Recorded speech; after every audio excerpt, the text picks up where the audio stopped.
শেষ ইচ্ছেটাও পূরণ হলো না সাকিবের। আর হয়তো কখনো দেশের হয়ে খেলতে দেখা যাবে না তাকে। বাংলাদেশের জার্সিতে খেলতে বিসিবিকে 3টি শর্ত পূরণের দাবি জানিয়েছিলেন জাতীয় দলের সাবেক এই অধিনায়ক। তবে বাস্তবতা মেনে 3টি শর্তই নাকচ করতে হয়েছে দেশের ক্রিকেটের নিয়ন্ত্রণ সংস্থাকে।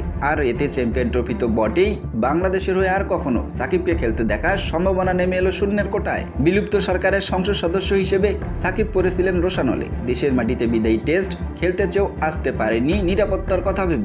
টেস্ট এবং টি-20 থেকে অবসর নিল। চেয়েছিলেন ওয়ানডে ক্রিকেট চালিয়ে যাবেন, সেই সাথে বিপিএল তো আছেই। কিন্তু এজন্য প্রয়োজন ছিল দেশে আসতে পারার নিশ্চয়তা। দেশে খেলার স্বাধীনতা ছাড়াও সাকিব চেয়েছিলেন জব্দ হওয়া তার ব্যাংক অ্যাকাউন্ট উন্মুক্ত করে দেওয়া হোক। আবার দেশে এলে যেন দেশ ছাড়ার নিশ্চয়তা পান তিনি। বিসিবি সব শর্ত নাকচ করে দেয়। সাকিব ওয়েস্ট ইন্ডিজ সফরের ওয়ানডে সিরিজ খেলতে অস্বীকৃতি জানিয়েছেন। তাই সাকিবকে ছাড়াই ওয়েস্ট ইন্ডিজ সিরিজের ওয়ানডে স্কোয়াড অনুমোদন দিয়েছে বিসিবির সভাপতি ফারুক আহমেদ। চ্যাম্পিয়ন ট্রফির আগে এই সিরিজে বাংলাদেশ ওয়ানডে দলের শেষ অ্যাসাইনমেন্ট। তাই বলাই যায় চ্যাম্পিয়ন্স ট্রফিতে সাকিবের খেলা হচ্ছে না, এমনকি শেষ হয়ে যেতে পারে আন্তর্জাতিক ক্রিকেট ক্যারিয়ার।